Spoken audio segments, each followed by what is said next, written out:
But I gotta tell you, I think the Obamas are just done. I think they are completely, totally done. Michelle Obama apparently breaking her silence on these divorce rumors. So if you've been following any of this, she's got a really, really bad podcast.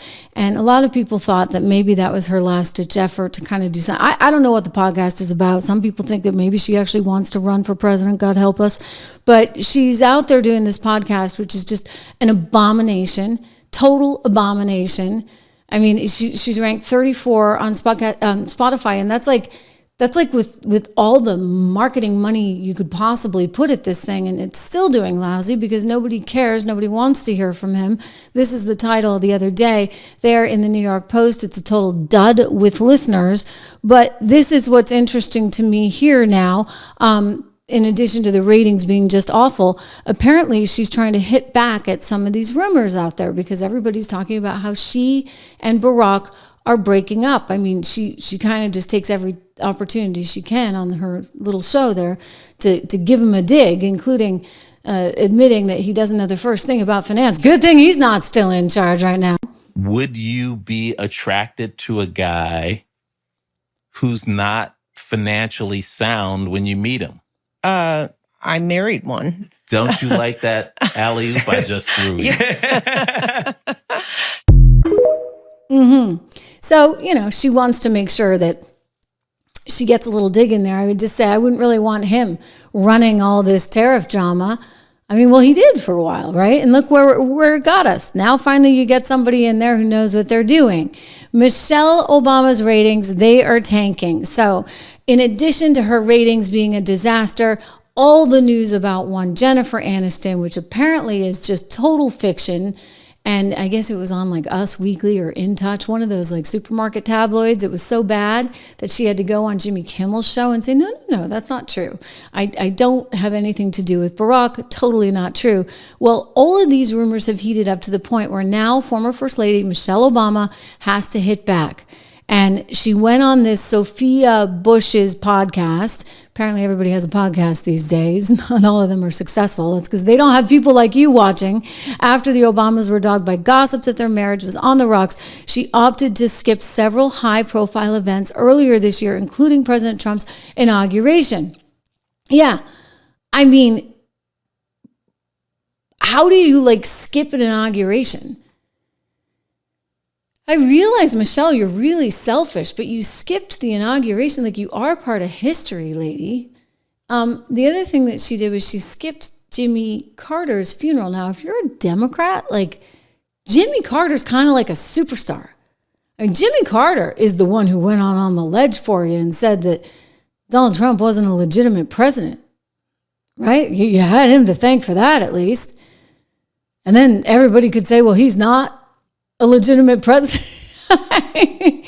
It's Jimmy Carter. You owed him something, Michelle, don't you think? Apparently not. She said she was on an extended vacation in Hawaii and she was not going to go to Jimmy Carter's funeral. To which I thought one of two things. Either she's ill or she's getting a divorce. I mean, the third alternative is that she's just an insanely selfish person that cares about nothing. But I actually think it's more sort of one or two. She's either very ill or she's getting a divorce. We know that she's not ill, which leaves she's getting a divorce. I mean, I kind of think it's very strange that you're trashing your spouse repetitively. I'm not sure where that gets you. If you have political aspirations, what's that about? I don't think America really wants to hear about how tough things are for you and Barack Barry. So she spoke on this podcast and she was upset about all the gossip, of course. And she wants you to know that no, they're fine. They're totally fine. She said, the interesting thing is that, quote, when I say no, for the most part, people are like, I get it and I'm okay. And then there's this thing that we struggle with as women. We struggle with disappointing people so much so that they couldn't even fathom that I was making a choice for myself, that they had to assume that my husband and I are divorcing. She went on to scoff at widespread speculation that they had called it quits on their 3-decade union, noting that it was unbelievable to some that she could possibly, quote, be a grown woman just making a set of decisions for herself. Clearly bad decisions, right? Very, very bad decisions.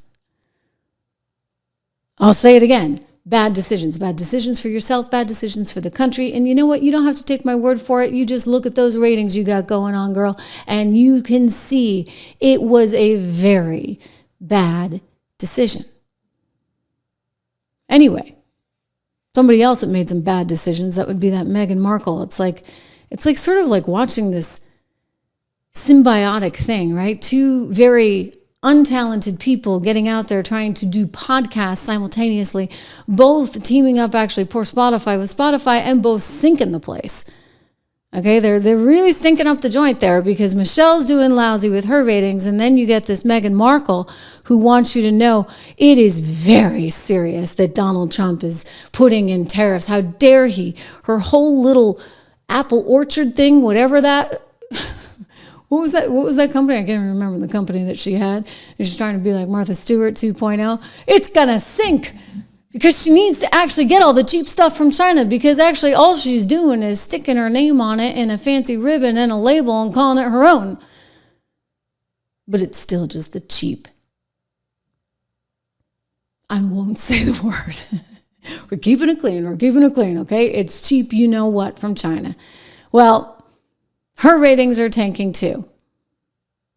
And I guess she deserves it. Anyway, this is just an unbelievable day. We're getting ready to close out the market. I got to say, it's going to be an incredible week. I do want you to buckle up. I want you to be very aware of the ups and downs that you're going to have. This is what I get the conversation I'm going to have with my son later, right? You know, things go up, things go down. And as long as you're committed for the long term, you will.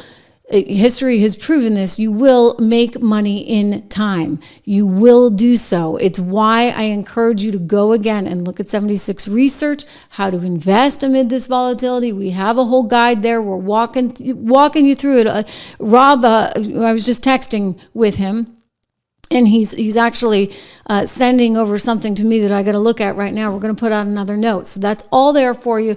It's just using code word dollar. Go to 76research.com. If you want names, go look at our portfolios, because we have 3 different portfolios that really, 2 of them are designed to weather the storm. The other is to capture the growth opportunity. And then, of course, you know how much I love gold. TrishLovesGold.com. Our friends over at American Heart for Gold, we thank them for their sponsorship here on the show, up to $15,000.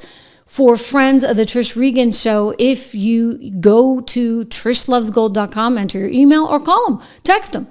Text Trish to 65532 or call them at 1-844-495-1115. This is amazing, you guys. Lots for us to talk about, lots for us to think about. I don't want you to panic. I don't want you to do what too many, the panicans, he's using that term. It's kind of funny.